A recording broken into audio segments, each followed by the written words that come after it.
Hello guys, today we will see the question paper of physics of BSc. In this, there is a mm, the, this is the question paper of oscillation waves and electrical circuits, यानी कि जिसका भी ये subjects हो उसके लिए ये question paper बहुत ज़्यादा इम्पोर्टेंट है। यानी कि ये ज़्यादा चांसेस रहते हैं कि यही क्वेश्चंस या तो आपके पेपर में दोबारा दिखाई देंगे या फिर रिपीट हो सकते हैं सेम टू सेम। आइए देखते हैं कि क्वेश्चन पेपर किस पैटर्न का है। दो सेक्शंस दिए गए हैं, ठीक है। सेक्शन ए है जिसमें कि शॉर्ट आंसर टाइप क्वेश्चंस हैं और सेक्शन बी है जिसमें कि लॉन्ग आंसर टाइप क्वेश्चंस हैं। सब करना कंपलसरी है भाई, कि जितना आप करेंगे उतना अच्छे मार्क्स मिलेंगे आपको। आइए देखते हैं। तो पहले पांच क्वेश्चंस हैं। फर्स्ट फाइव पहले सेक्शन ए में 5 क्वेश्चंस हैं जो कि 4 मार्क्स के हैं। कितने वर्ड्स में? 100 वर्ड्स, यानी कि लगभग कितना, एक पेज हमको लिखना है, 1 पेज लिखना है।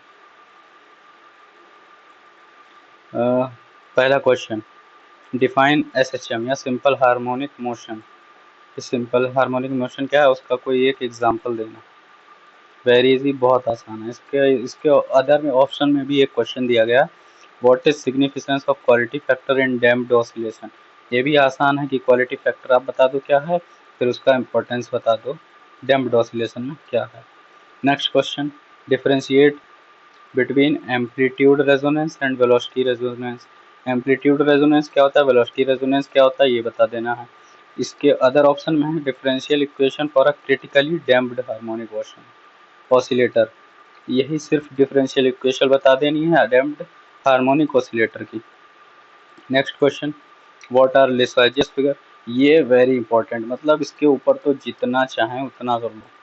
इसमें से लिसाजियस फिगर आता ही आता है। ये जैसे कि यहाँ पर 1:1 रेशियो का आ गया है, एक याद ये पढ़ के जाओ, 1:2 फ्रीक्वेंसी का, 1:2 फ्रीक्वेंसी का, ये भी आता है। तो इनमें से एक क्वेश्चन फंसने की लगभग 80 to 90% चांसेस रहते हैं। इसके में अदर ऑप्शन है, derive the wave equation for a stretched string. Next question, what how are reflection coefficient of amplitudes and energy related at a boundary of two media. जब दो मीडियम पे कोई दो वेव्स मिलती हैं तो उनका रिफ्लेक्शन कोफिशिएंट एम्पलीट्यूड का और एनर्जी का कैसे एक दूसरे से रिलेटेड है वो बताना है। इसी के में अदर ऑप्शन में है, what is the principle of superposition. Superposition बता देना है वेव्स का, वेरी इजी, और इसकी लिमिटेशंस। नेक्स्ट क्वेश्चन है इसमें, explain the term wattless current. Wattless current in AC circuits. बहुत आसान है ये तो, मतलब क्या ही कहा जाए।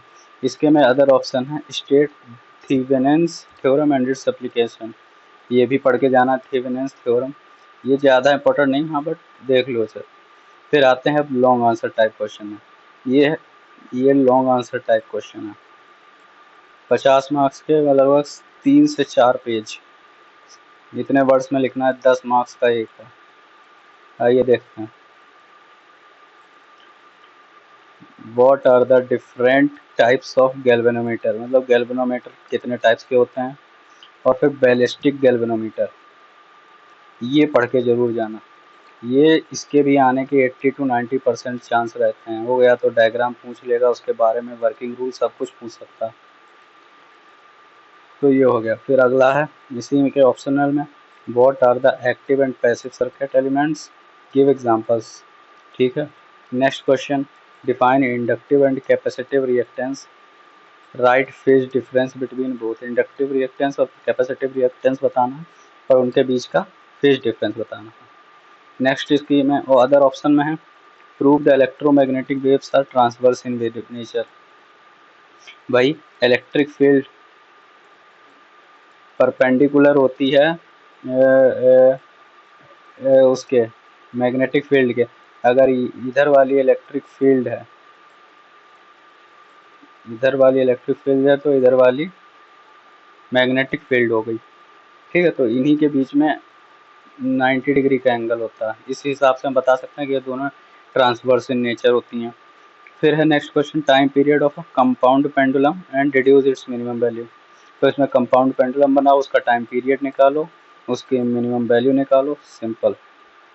नेक्स्ट के अदर ऑप्शन में है derive the expression for RMS value of AC. इसमें आरएमएस वैल्यू निकालनी है एसी करंट में। Next question, derive the expression for average value of alternating voltage and current. Average value of alternating voltage and current की expression निकालनी है। Next question, derive the relation between group velocity and फिर। ये question बहुत important है। देखो इसमें group velocity, phase velocity, इनके बीच का रिलेशन, ये तो मतलब समझ लो 80 to 90% आ ही जाएगा।